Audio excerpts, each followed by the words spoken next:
Gürcistan'ın başkenti Tiflis'teyim. Gürcistan serisinin Tiflis'teki son bölümü, son günü. Yarın Tiflis'ten ayrılıyorum. Hindiuşka. Hindiuşka. Bu? Restoranın ne pulu? 3700 lira. 3700 lira. Tadı nasıl acaba? Etin kilo, o gördüğümüz hindinin kilosu 15 liraydı. Ben en son bir et almıştım. Bonfile. Akrabalar var mı burada? Tabii burada akrabalar, dedelerimiz, bütün akrabalarımız burada. 5.1 kilometre. 5 kilometre. Ramdene pulu. Yes. Ramdene. Nadla bu.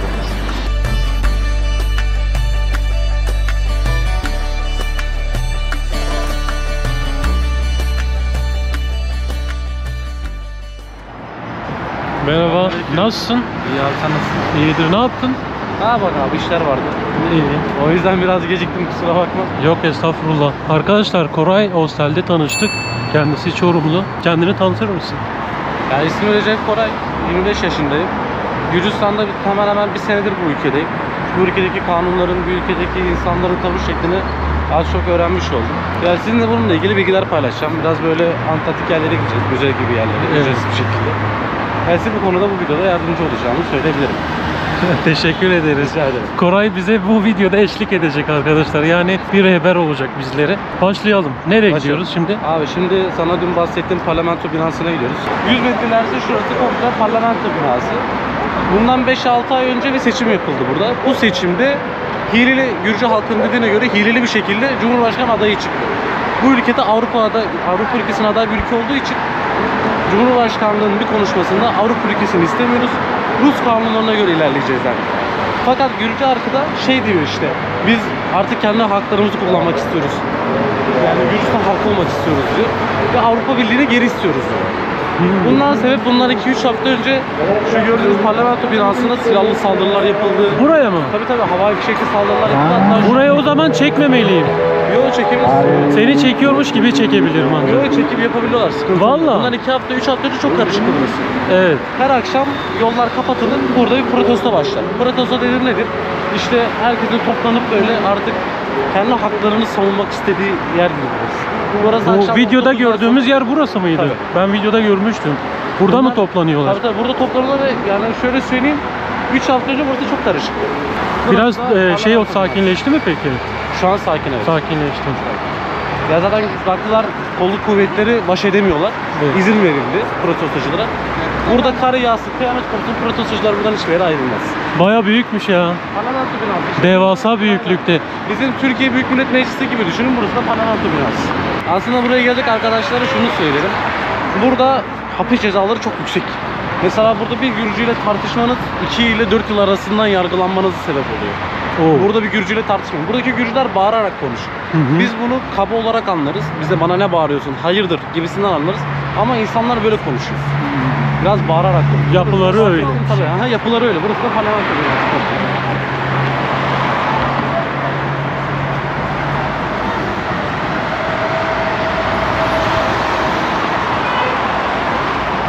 Gürcü pazarına geldik arkadaşlar. Hani buradaki insanlar kameraya pek alışkın olmadıkları için yani hepsi de yüzünü ekşitiyor, somurtuyor. Bilginiz olsun. Satılıyor. Bunlar tavuk mu? Tabii. Çok büyükmüş ya. 7 lira burada bir tavuk. But. O tavuk 7 lira mı? Aha, Türkiye parasına da göre de 90 TL falan yapıyor. Etler böyle dışarıda sergileniyor. Soğuk havadan dolayı mı böyle? Yok. Gürcüler dışarıdan yiyor genelde. Yani Şey değil mi ama biz eti mesela sote yaparız ya. Bunlar sote yapmıyor. Bunlar az pişirip öyle yiyor. Kanlı yiyorlar. temiz görünüyor. Bilmiyorum. Temizliyorlar üstüne. Ama bak mesela. dil. Dana dili. Bak orada bir tane kelle var. Sansür yiyebiliriz. Domuz kellesi. Ciğer falan var sağda solda. Bu ülkeye gelecekseniz her restorandan yemek yemeyin. Burada Azeri restoranları, Türk restoranları oluyor. Evet. Burada genelde helal oluyor. Arap, Azeri, Türk. Mesela örnek diyorum. Normal bir restorana giderseniz birinde domuz etini pişirir. Onun yağ ile birlikte tavuğu pişirir mesela. Evet. Mesela Türk restoranları daha iyidir. Mesela bu abi sadece bunu mu satıyor tek başına? Ya şöyle, bunlar mesela kasap, bunlar reklam olarak gösteriyor. Burası kasaplar satar ya mesela. Evet. Adam buradan gösteriyor, daha fazla ürünüm var diyor. Gel diyor mesela. Seni şu dükkana götürüyor. O dükkandan bir girdin, çıkamıyorsun o dükkandan zaten. Tavuk. Yok, hindi. Ah, Hindi. Hindi. Hindiymiş. How much lari? Ramdeli puli. 6 kilogram. Oh, ramdeli. 6 6 kilogram dedin. 6 kilo. To. İşte. 15 lira. 15 larıymış. Arkadaşlar. Aroş. 6 kilogram. 6. Minada. Madlova. Minada. İnna. Çok tatlı bir amca ya. Buranın esnafları çok iyidir. Ben diyorum ya bağırarak konuşurlar diye. Aslında Evet, bunu evet. kötü olarak anlamıyorum. Sadece bunlar insanlar konuşması bu şekilde. Şey yapınca onların yani onlarla konuşunca da biraz daha şey oluyor. Daha samimi oluyorlar. Nereye gidiyor? Hindi. Bunlar hindi bunlardan. Hindi uçka, hindi uçka. Hindiyuşka. Madlova. Fiyat kuda. Türkiye. Ne güpte? Türkiye. Aa, Evet. lagi diyorsun. Ne güpte? Eyvallah. Ne güpte şu? Bunlar video. Az önce sen bana bir şey demiştin. Kameraya alışkın değiller. Bence Evet. gayet de alışkın. Vallahi ben şaşırdım ya. Gayet de alışkanlar, domuz. sevdiler herhalde. Bunlar işte domuz. Yavru domuz. Yavru domuz.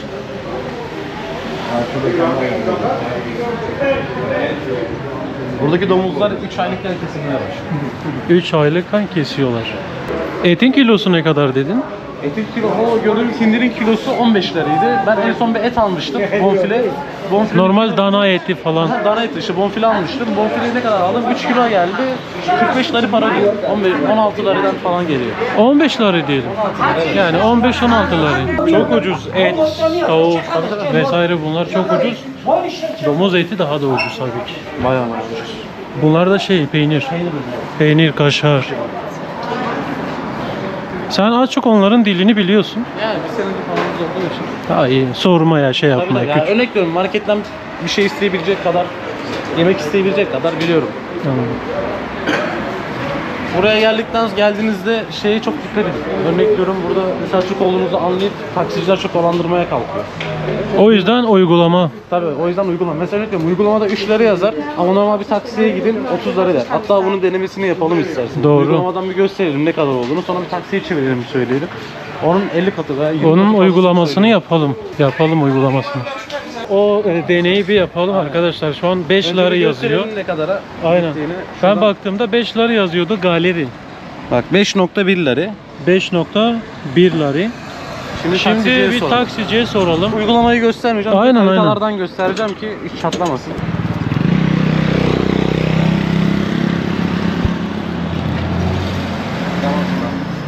Galleria. Ramneli Puli. Galleria, O. Romeli Galleria. Liberty Square. Da? La Liberty. How much galeriya? Galleria, O. John Square. 5 kilometre değil mi? Hemen. Kaç kilometre? Kaç kilometre? 5.1 kilometre. 5 kilometre. Ramneli Puli. Yes. Nasıl da? Ramneli. Madloba. Madloba. Kaç? 15 lira para 15 yazdı. lira yani 10 lira fazla. Evet. Bu acımalı taksi. Kamerayı gördü diye yazdı. Kamerayı sakın Bence daha de. fazla. Kamerayı gördü diye yaptı 15 lira. Aa 5 liraya geldik. 5.1 liraya geldik. Evet. Taksici bize 15 lira fiyat çekti mesela. Bir de burada taksici olmak isteyen olursa mesela şu şekilde hani Türkiye'de izin almamız gerekiyor ya gerekli makamlardan. Burada hiç izin almıyorsun. Arabanı aldın mı? Bir araba alıyorsun. Bir araba aldın direkt taksiye çık. 3.000 dolara alıyorsun. Tabii, Ha. hiç plaka taksiye maksiye gerek İyi yok. kazanıyorlar mı? Taksicilerin günlük cirosu tanıdık taksici arkadaşım var. Arayıp da öğrenebilirim. 300 lira ile 500 lira arası.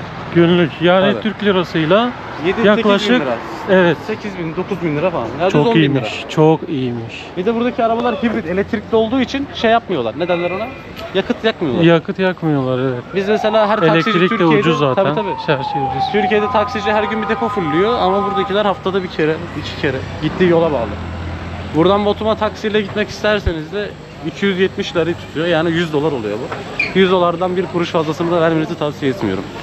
Balıklar. Buradaki balıklar Bunların iyi mi? hepsi sadece satılıyor ve yeniliyor bunlar. Yeniliyor. Yani burada biz Çok Türkiye'de değişik bir akvaryuma balıkmış falan yani. koyuyorlar ama hepsi canlı taze bir şekilde satılıyor. Ah kuru yemişler.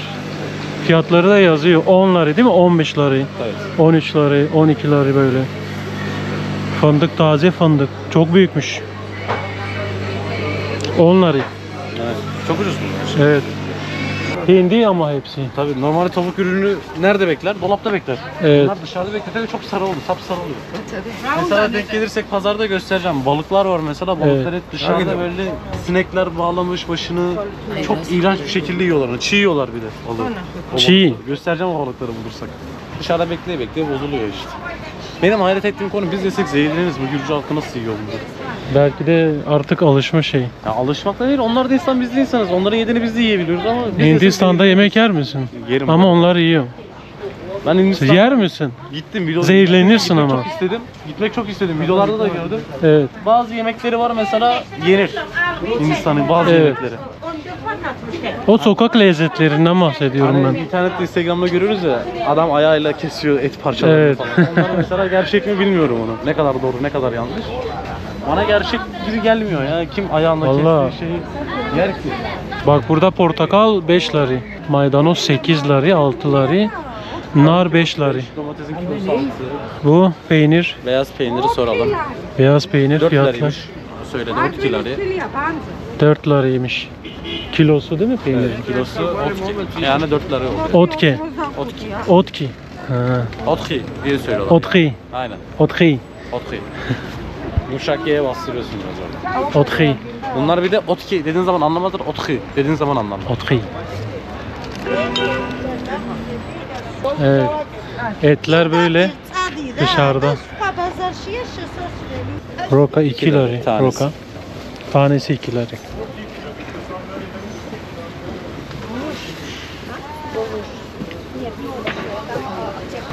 Yani lariyi ondan bile hesaplasak arkadaşlar 5 lari 50 lira yani 13 yapsak 66 mı ne yapıyor? En çok kullanılan araba. Toyota. Şu, Toyota Prius. Evet. Toyota çok ya. Taksilerin hepsi Toyota neredeyiz? Ve taksilerin hepsi beyaz arkadaşlar. Sarı taksi Sarı taksi. yok. Yani şöyle aracın hangi Var. renkse o ara. Siyah da var mesela, kırmızı da var, mor da var, modifiyeli Hani bizde araçlar olur da ya var. sarı taksi. Tabii sarı sorumlu. O burada yok. Ha, biz de bunlara korsan diyoruz aslında Türkiye'ye Evet. göre bakarsak. Onlar burada hepsi resmi, hiçbir plakaya gerek yok. Vergi ödemiyorlar, izin almıyorlar. Herkes kafasına göre taksi. Yani uygulamadan çağırdığınız araç beyaz da olabilir, siyah da olabilir, gri de olabilir. İster. Bunlar uygulamaya kayıt yapıyorlar, iş çalışıyorlar öyle. Ben burada bir taksiye denk geldim. Adam Audi A8 2020 kasayla geldi. Adam A8 ile geliyor, taksicilik yapıyor. Biz buraya 5 liraya geldik, onunla da 5 liraya geliyoruz. Aa, Adam fark diyor, yok. niye diyorum? Abi böyle bir arabayla taksi yapıyorsun. Kazanıyor musun? Yok diyor, ben de canım sıkıldığından yapıyorum. Diyor benim diyor bira param çıksın diyor mesela. Şu köpeğe bak.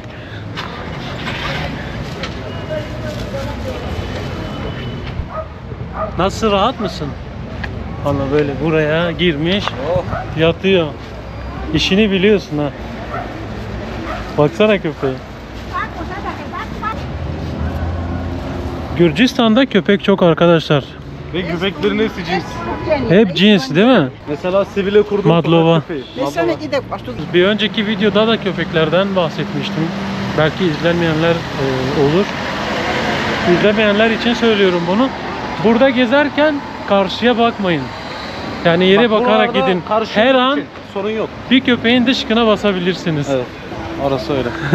Gerçekten öyle mi? Tabii öyle.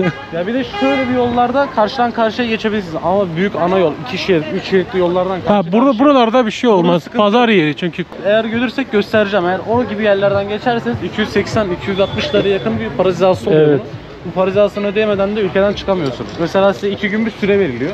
Bu 2 gün süre içerisinde para ödenmezse 260 lira 2 katına olarak katlanıyor. O 2 gün sonra tekrar. Benim arkadaşım sigara attı yere. İzmir'e. 80 lira bir para cezası yedi. Çocuk bu parayı ödemedi. Dedim, bahsettim zaten 2600 liraya yakın para tuttu diye. Evet. Kapıdan çıkamadı mesela, almadılar, çıkartmadılar Çok ülkeden. şey. Para cezasını ödersen ülkeden öyle çıkarsın. Yurt dışı yasağı gibi bir şey konuluyor yine de. Eğer bu suçu 3-4 defa, 6-7 defa üst üste işlerseniz hapis cezası oluyor, bilginiz olsun.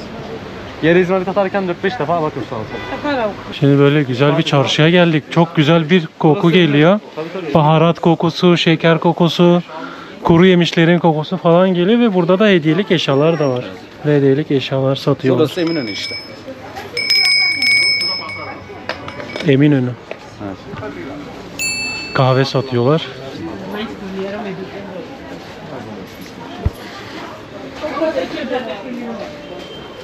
Bitki çayları var burada. Cevizler 2,5 lira kilosu. Türkiye'de şampanyalar fiyatlarını biliyor musun? Bilmiyorum ben. Burada 3 lira. 3 lira. Bak bu fıstık 10 lira. 130 TL. 130 lira bu. Türkiye'de daha pahalı mesela. Vay be. Hatta bak buranın fındıkları da farklı, gördün mü işte? Nerenin fıstığı Hatta şöyle bu? yapalım, bunun tadına bakalım. Gösterelim, ben bu videoda daha göstermedim. Şu 50 lira. Şuraya geçelim böyle. Aynen. Herkes geçiyor buradan. Burası uygun. Şu 50 lira oluyor. 50 lira bu. 20 lira. Bu bizim 10 liraya benziyor ha. 10 lira. Rengi falan. 10 lira. Aynen. Şu 5 lira. 5 lira. Eski 5 lira. Bu ülkede 1 liradan 20 liraya kadar değersiz bir para. Bak bu da 20 tetri. Tiflis'te ikinci videomda var. Size buranın parasını göstermiştim. Bakalım bunun tadı nasılmış. Nerenin fıstığı burada? Gürcü fıstığı bu. Gürcü fıstığı. İşlerin çoğu boş. Evet, fark ettim onu. Baksana. Ya mesela kısa örneği nerede o? Al. Ha, içi bomboş. Boş. Ben hiç yemedim biliyor musun buranın fıstığını? İlk defa yiyeceğim. Ciddi olamazsın. Bir senedir Boş. buradasın. Boş çıkıyor arkadaşlar. Çok güzel geldi ama. Şey gibi. Sanki kazan boş çıkabiliyor. Aynen. Vallahi. Güzelmiş. Bir tık daha kavrulmuş. Siirt fıstığına benzettim ben. Hiç yemedim. Siirt fıstığına benzetiyorum. Siirt fıstığı da böyle açık oluyor. Kıpkırmızı oluyor böyle ucu. Burada bir şalgamcı vardı. Azeri ama Türk Gürcü bir şalgamcı bu. Ama böyle Türklerin yaptığı şalgamlar olur ya, hani Eminönü'nde balık ekmek yanına bir şalgam. Aynı o tatlı yapıyordu. Allah. Kadın vefat etti. Aha. Şu an yok. Evet. şu an- Olsaydı içerdik. ısmarlayacak. Evet. Burası balık pazarı olarak geçiyor. Balık pazarı. Mesela normal markette şu balık ne kadar mesela, hemen gösterelim. Mesela markette şu balık 150 lira falan. Burada ortalama 80 liraya falan satılıyor toptancısı olduğu için. Hemen hemen yarısı. Hemen Yarı fiyatı. yarı fiyatına. Kilosu ne kadar bunların? Bir de balık yumurtaları var. Böyle balık yumurtaları satıyorlar. Bunu ben Ermenistan'da da gördüm, Gümrü'de. Kilogram ne kadar kilosu? Balığın kilosu mu? Soralım. Eslanları her kilogram. Kilogramı sana kilo. 8 lira. 8 lira. Madlova. 8 kilo 8 lira 1 kilosu. Kilo 8 lira arkadaşlar. Bence ucuz ya. Bak mesela. Kilosu 10 lira. Ordine Kasım. Ama büyük balık. Güzel mi peki tatları? Bu arada burada Türk lirası 12.50. 12,5 lira. Ben 13 tane hesaplıyorum. Tamam işte. Düz hesaplıyorum ben. Eğer öyle ince hesapta kalanlar 12,5 tane. Uğraşmıyorum ben kusuratlarıyla falan. 2-3 lirayla uğraşmıyorum. Bak burada ikinci el ayakkabılar satılıyor mesela. Durum olmayan arkadaşlar gelip buradan ayakkabı alıyor. Bunlar ikinci el Tabii ayakkabılar. çoğu da çalıntı tabii. Hepsi çalıntı. Bit İkinci el pazarı. ayakkabının Bit hepsi pazarı tabii, olur tabii, ya. Hepsi çalıntı. Buradan gidiliyor mu? Yoksa bu sadece buraya kadar. Ha, burası da ayakkabıcılar. Ayakkabı pazarı. Buradan ilerisi gidilmiyor. Burası dükkan çünkü. Buradan ilerisi. Full ayakkabı. Telefoncuların olduğu yere gidelim. Olur. Telefon fiyatları Haydi falan. gidelim. Haydi telefon fiyatlarını da göstereyim sizlere. Tiflis'te bakalım telefon fiyatları ne kadar. Şu anda bulunduğumuz yerlerde böyle dükkanlarda ikinci el telefonlar var arkadaşlar. 14 Pro Max mesela 2100 lira. 2100 lira. 14 Pro Max. 14 Pro Max. Yüzde İndirimi de yaparız diyor. indirim yaparız diyor. İndirim de oluyor. Pil ömrü 86 arkadaşlar. Türkiye'de hemen hemen 30-40 bin lira falan şu an. Bu Esra'nın ne puli? Samiyataş Vidas. 3700 lira. 3700 lira. 16 Pro Max. Sıfır mı peki? 0 evet. New? New. Sıfırmış bu. Çok ucuzmuş. Türkiye'de 110 bin lira. 16 Pro Max 256 GB. Yani ortalama Gürcistan'daki telefon vesaire teknoloji aletlerin fiyatları daha düşük. Aa mesela hani diyorum 6 bu. iPhone 6 150 iPhone 6 liraya. kaldı mı ya? Kaldı işte. 150 lira. iPhone SE bu 270 lira. 8 Plus 400 lira. Honor 550 lira. Yani burada 50 lirayı da telefon bulursun, 40 lirayı da bulursun, 10 lirayı da bulursun. Burada telefonsuz, bu ülkede telefonsuz kalma ihtimali sıfır.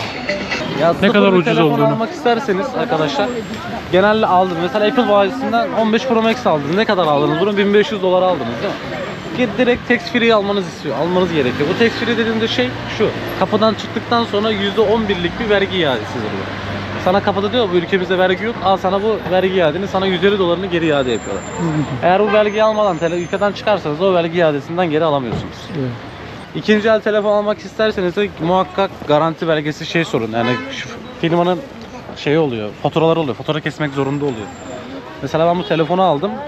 Korktum çalıntı olabilir mi diye. Sonra bana bir tane fatura verdi. Bu fatura üzerinden kendini aklayabiliyorsun. Çünkü burada çoğu telefoncu neyse çalıntı telefon sattığı için başınız birazcık sıkıntıya girebiliyor o konuda. Hırsızlık olayı oluyor mu? Botum'da %90 ama burada %40 falan.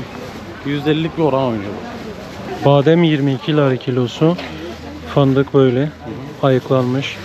Bu tuzlu olması gerekiyor. Kavrulmuş fındık 27 lira. Fındık, bu da fındık mı? Fındık bu da 30 lira. Kaju 30 lira. Fıstık 35 lira kilosu. Ya bunlar hepsi kendi bahçeleri olduğu için pahalı. Yerden yere değişiyor. Pahalı burası. Tabii mesela fabrikada üretilen cevizler var mesela 10 lira, 15 lira. Ama kendi bahçesinde üretilenler var mesela 40 lira, 35 lira. O şekilde hesaplayalım. Mandalina 1 lira arkadaşlar kilosu. Peynir 8 lira, 7,5 lira. En düşük peynir 7,5.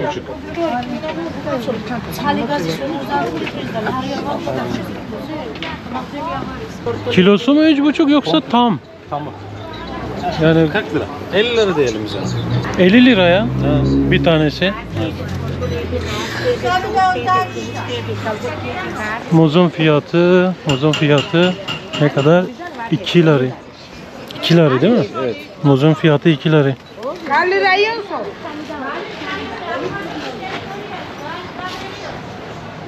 Abla bu tezgahı bitirip gidiyor, değil mi? Aynen öyle. Maydanoz. Mesela o abla gidiyor şu ileriden alıyor. İlerideki halden alıyor mesela. Hı hı. Burada geliyor satıyor. Oradan alıyor, geliyor satıyor. Vallahi toptancıdan alıp burada. Toptancısı da alıyor. Pazar gibi düşün. Yani pazardan halden alırsınız satarsınız ya. O yüzden bir tık daha pahalıydı burası. Tabii. Belki de oradan almışlar. Bak mesela bizim olduğumuz yer haldi. Hı hı. Her zaman hal daha ucuz mesela. Tabii. Toptancı olduğu için. Burası normal şahıs. Sahip.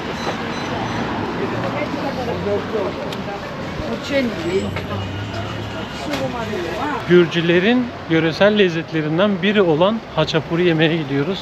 Listenin başında o vardı arkadaşlar sizlere. Diğer önceki videolarda yiyeceğimi söylemiştim. Şimdi oraya gidip bir haçapuri yiyelim. Bol peynirli ve bol kaşarlı oluyormuş. Ya normalde bu ülkenin 8-9 tane haçapuri şekli var. Bak mesela aslında asıl haçapuri, Yumurtalı var, peynirli var. asıl haçapuri şu şekilde oluyor. İçinde üstünde yumurtası Şeyli, olur. yumurta. Tereyağlı, kaşarlı, peynirli oluyor. Ama bir dakika haçapurici nereden? Ama peynirli daha güzel olduğunu Evet. söylüyorlar. Şu karşıdan. Gamarcı Sıcaklık geliyor. Ramne Napoli. Haçapuri. Biraz. Okey. Bir tane. Elti. Es. O. Bir tane. Ne kadar ben vereceğim. Türkiye'den geldik. Tamam, Evet. tamam. İstanbul'da yaşadım 5 sene. Aa, Öyle mi? ne güzel. Ben İstanbul'da. Yok sizi göstermiyorum. Burayı sana. gösteriyorsun. Burayı göstereyim. Şunu böyle tutar mısın sana da? Şu sadece bunu. Haçapuri peynirli, bol peynirli. Arkadaşlar bu 4 lira. Türk parasıyla Aynen, tam 50 peynirli. TL'ye falan geliyor. Bu kıymalı 3 lira. Bir tane yeter. Bu sigara böreği gibi bir şey. Siz sigara İstanbul'da mı böreği. yaşadınız? Tanesi 4 lira. Böyle. Aynen. Buraya gelirseniz ablanın yanına gelin. Bakalım güzelse söyleyeceğim. Güzel değilse onu da söyleyeceğim. Kendini göstermek istemiyor. Bazı insanlar kamerayı seviyor, bazıları da sevmiyor. Abla samimi aslında biliyor musunuz? Kameraya alışkın olmadığı için kamerayı istemedi. Ya burası suç ülkesi ya. Suçluların çoğu bu ülkede olduğu için istenmiyor. Abla suçlu mu? Yani misal örnek diyorum. Yani çoğu kişi istemiyor kamerayı. Şöyle koparayım. Bolca peynirliymiş bu. Evet. Şöyle içini göstereyim. Bu 4 lira yani 50 lira, 50 TL. 53 lira, 52 lira falan diyelim. Vallahi. Senden önce yiyorum. Afiyet Hakkını olsun. helal et. Ben her Sen gün yedin yiyorum. zaten. Ben her gün yiyorum. Tadı nasıl acaba? Vallahi güzelmiş. Bizim Haçapuri. peynirli gözleme olur ya. Saniye. Evet. Peynirli gözleme. Olmaz. Olmaz bu yemek. Nasıl? Hop tezgah burası. Ha burası. Sasa di luar kan. Kovulduk. Gel şurada yiyelim gel. Burada he var. Abla hem seviyor hem dövüyor. Saygı gösteriyoruz. Haşapuri nasıl baba? Ha, konuşabilirsek, izin verirlerse peynirli gözleme bildiğiniz bolca peynir var içinde. Çok yumuşak, ağızda eriyor ve peynirin tadı da çok güzel. Yani Bunu alacaksınız, işe giderken tamam mı? evet. Çay olacak, böyle domates, salatalık olacak. Bir de yazsa of karpuz olacak. Çok güzel gider. Ben her gün yediğim için alışkınım. Evet. En güzel yeri geldi ya. Of of of of. Hadi bu senin kısmetin olsun. Of. Hayır hayır vallahi yok, sen yiyeceksin, hayır. Yumuşak. Çok güzel. Bir de taze olunca daha güzel olur değil mi? Fırından çıkar çıkmaz yemen lazım. Oo. Kaşar peynirli yiyorum. Ha bak şu an bunun yanında çay olacak. Evet, çok güzel olur. Arkadaşlar, Gamarjoba merhaba.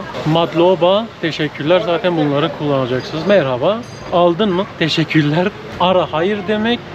Dik evet demek. Ki de evet demekmiş. Doğru mu? Aynen evet. Ho gibi kelimeler. Evet. Mesela Modi gel. Biju oğlum. Modişi özür dilerim. Rogorhar nasıl? Gargat şen rukuraka. Rogorhar? Gargat şen rukuraka. Rogorhar deyince Nasılsın diyorsun? Aynı değil ben de mi? sana diyorum ki Gargat şen nasılsın? ha gargar şen. Gargat şen rukuraka. Vallahi o kadar şey yapamam ben. Çok uzunmuş. Neredeyiz şimdi? Ben bilmiyorum. Surlardayız abi. Tiflis'in surlarındayız. Surları. Sol taraf hamam. Sağ taraf hamam, restoran. Altta şimdi size bomba yeri göstereceğim. Bir çay içmeden bırakmayacağım seni. Normalde Türkiye'de çay fiyatları ne abi şu an? Türkiye'de şu anda yani bardak çay. 30 lira 40 lira. 30 lira 40 lira. Şimdi bak. Lira deyince lari oluyor artık ya. Az şey oluyor. Hemen hemen 4-5 liraya falan denk geliyor değil mi? Evet. Tamam, 5 lira. Bak şimdi seni götüreceğim yerde çay 2.5 tekli, 2.5 lira yani. Yanında yok ve Türk restoranı. Yani İstanbul 25 restoranı. lira falan değil mi? Aynen. Bu hamamların bir özelliği var mı peki? Ya aslında size önerim burada Gürcü hamamlarına girmeyin. Girerseniz çok kavga edersiniz orada. Genelde onun yanında şu ileride reklam Niye gibi Gürcü olmasın. hamamlarına? Abi herkes orada çırılçıptan gezdiği için. Yani bizde parşamel olayı vardır ya. Evet, Gürcülerde yok. Allah Allah. Tabii. Merhaba. Merhaba. Kanalınız mı Merhaba. var? Fuat Diri, evet, kanalım var benim. Hepiniz Biz Azerbaycanlıyız. Azerbaycan. Evet biz de Ama Azerbaycan. Ben Azerbaycan'dan yeni geldim. Öyle mi? Siz oradan mı buraya geldiniz? Gezmeye mi? Biz burası Azerbaycanlısıyız. Gürcü Azerileri mi oluyor abi? Ha, Gürcistan'da yaşayan Azeriler. aynen. Çok güzel, başlık öyle olsun o zaman. Gürcistan'da yaşayan Azeriler. Ne yapıyorsunuz burada? Ne yap? Geziyoruz şu anda, Tiflis'te gezmeye geldik. Buraları geziyoruz, dolaşıyoruz. Normalde nerede? Tiflis'te değilsiniz. Normalde burada Tiflis'e yakın bir köy var, Gardabani, orada yaşıyoruz. Gardabani. Aynen. Yani burayı göre biraz daha ufak bir yer, orada Evet. yaşıyoruz. Kasaba. Aynen, İlçe, kasaba, bizim evet, Türkiye'deki kasaba, ilçe evet, gibi. Kasaba ilçe diyebiliriz. Bütün yani Azerbaycanlılar orada mı? Evet. Ya çoğunluğu orada. Çoğunluğu %90 orada. Azerbaycan. Marnol bölgesi var bir de, orada da yaşayanlar var. Ya böyle yani, oradaki Müslüman Azeriler genelde orada yaşıyor. Azerbaycanlara salam olsun. Azerbaycanlılara selam olsun. Evet, Azerbaycanlılara selam olsun. Bu arkadaşlar mesela, onlar burada yerli, burada yaşıyor. Biz ikimiz İstanbul'da yaşıyoruz, kardeşiz. Evet, İstanbul'da. Kardeşsiniz. Böyle bir Hiç bakalım. benzemiyorsunuz. Benziyor. Yok. Baba. Yüz Kaşlar- halkları benziyor. Kaşlar benziyor da. Evet. Orada çalışıyor musunuz? Evet, çalışıyoruz. Ne iş yapıyorsunuz? Ticaretle uğraşıyoruz. Ticaretle Evet, uğraşıyorsunuz. kadın İyi. giyim üzerine ticaretle O uğraşıyoruz. zaman aile orada dediğin yerde. Tabii aile de orada. Evet. Siz ne zaman geldiniz? Sizin mesela atanız falan ne zaman buraya Şöyle yerleştiler? söyleyeyim, Bizim bu yaşadığımız bölgeler yok mu? Azerilerin yoğun olduğu bölgeler. Bunlar eskiden şeydi, Azerbaycan'ındı eski zamanlarda.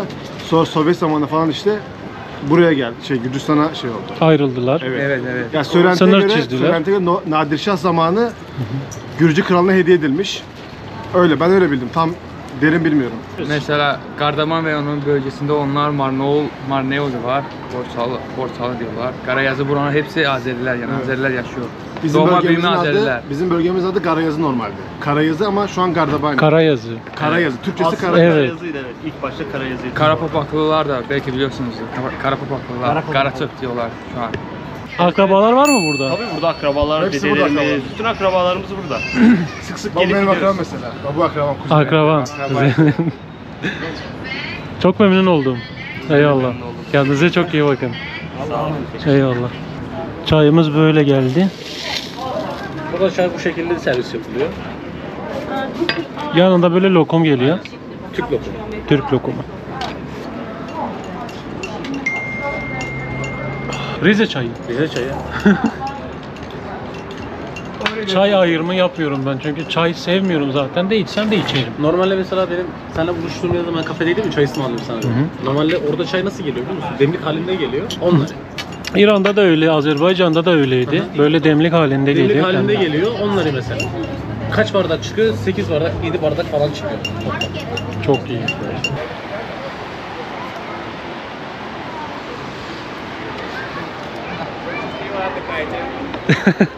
Bu arkadaşlar bir önceki videolarda beni izleyenler bilirler. Bu böyle ücretsiz bir şekilde çekiyor seni rastgele. İstersen bağış yapabiliyorsun. Vermek zorunda değilsin. 1 lari, 2 lari, 5 lari kafana göre ne kadar. Gürcistan'da olan hastalara yardım yapılıyor. Genelde bu abimizin çocuğu oluyor mesela engelli bir çocuğu. Engelli çocuğa yardımda bağışlar Evet. olduğunu biliyorsunuz. Aha, bak gazet manşet olmuşuz gazetelere. Tipsiz gazeteleri. Tipe bak ya. Arkadaşlar burası hamamdan çıkan su mu bu? Ya da yerin altından çıkan su. Aslında yer altından çıkan su. Nehir. Kısa bir nehir burası. Ama koku geliyor. O koku şeyden geliyor genelde. Ilıca Yosun- kokusu Tabii, oluyor tabii, ılıcalarda. yosunlardan geliyor. Bir de sıcak su Tbilisi sıcak su anlamına geliyormuş. Tbilisi adını sıcak su anlamından alıyor. Adını. Yani sonra da zamanla Tiflis adını almış. Ben bazı videolarımda bunları tekrar ediyorum arkadaşlar. Çünkü kanalımı yeni keşfedenler geliyor. Videomu yeni izleyenler oluyor. Mesela bu videoyu belki yeni biri izliyordur. Onun için ben bunları tekrar ediyorum. Kanalımı yeni keşfedenler hepiniz hoş geldiniz. Sefalar getirdiniz. Suyun sıcaklığına bakalım mı? Sıcak olsa biraz şey olur böyle. Burası duman altı olur. Buhar çıkardı. Yok sıcak değil. Ve yumurta kokuyor. Güzel. Bu şuradan geliyor zaten. Bu hamamdan. suyu. Evet. Aynen. Ama asıl su ta ileriden yerin altından geliyor. Bu normal şey, normal temiz su. Zaten su çok temiz. Su pis su. Hamam suyu çünkü.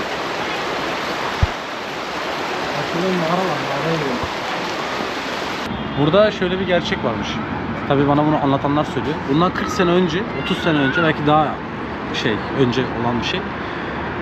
Burada Türkiye ile sınır kapısında yoktu, kapı yoktu sınırda. Burada muhabbeti olmuş işte bir ara buraya kapı koymuşlar Sarp köyüne. Hocanın teki işte cami Gürcistan'da, kendisi Sarp'ta oturuyordu, Karadeniz tarafında, Türkiye'de Evet. oturuyor.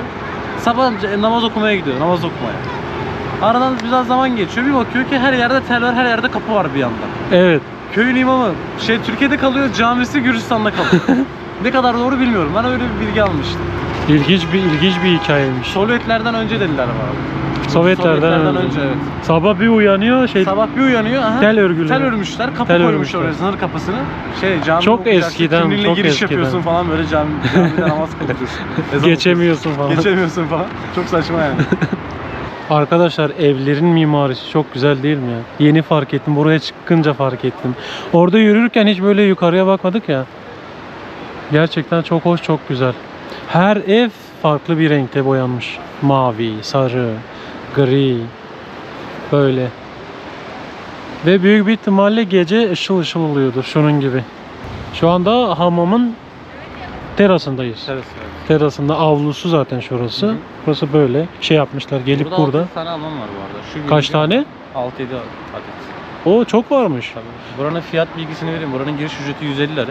Ekstra kese isterseniz 20 lira ekstra. Toplam 170 liraya sınırsız kalabiliyorsunuz. Havuzdur işte, saunası da her şey. A'dan Z'ye var. Şu aşağıda bir tane daha hamam var. Orası da Gürcan onu. Az önce bahsettik zaten. Peştemalsiz gibi dolaşıyor. Burası herkes. daha iyi oraya göre. Tabii burası daha lüks, daha güzel. Oranın da giriş ücreti var 20 lira, 10 lira. O yüzden Kesesi var öyle. onların. 20 liraya işini görüyorsun orada. herkes geliyor Ama oraya. herkes sıkıntılı yani. Evet. Önereceğim size hamam bu hamam yani. 150 lira yani 2000 liraya yakın Hemen hemen. bir para. Ama Evet. sınırsız tabii. Orada süreli, burada sınırsız. Sınırsız. İstediğin kadar kal orada. İçeride zaten kafem var, restoranım var. Çayını kahveni iç, sıcak içeceğini iç, soğuk içeceğini iç. Çok iyiymiş. Üst kat kafe, restoran, canlı müzikli. Şurası. Baya büyükmüş ya. Arkadaşlar Tiflis'te yerin altından sıcak su çıktığından dolayı çok hamam var. Zaten anlattım sizlere, Tbilisi anlamı sıcak su anlamına geliyor. İsmini oradan almış. Seni bizim yanımıza geldin ama biliyor seni seveceğini, kendisini seveceğimi biliyor. Hemen geldim. Teşekkür ederim. Kendinize çok iyi teşekkür bakın arkadaşlar. Videoyu beğenmeyi, yorum yapmayı, mobil uygulamadan izliyorsanız eğer yorumu sola kaydırdığınızda Hype puanı var. Hype puanı vererek bana destekte bulunabilirsiniz. Bu Hype puanı sayesinde ve yorum sayesinde videoların ve kanalın başkalarının önüne çıkmış oluyor sizin sayenizde. Bunun için de çok teşekkür ederim. Kanalımı yeni keşfedenler de hepiniz hoş geldiniz. Kendinize çok iyi bakın. Gürcistan serisine devam ediyoruz. Bir sonraki videolar daha da güzel olacak. Kendinize iyi bakın. Hoşçakalın. Hoşçakalın. Miau. Miau miau. Miau miau miau. Miau. Miau miau miau miau miau miau. Gürcüce. Madloba.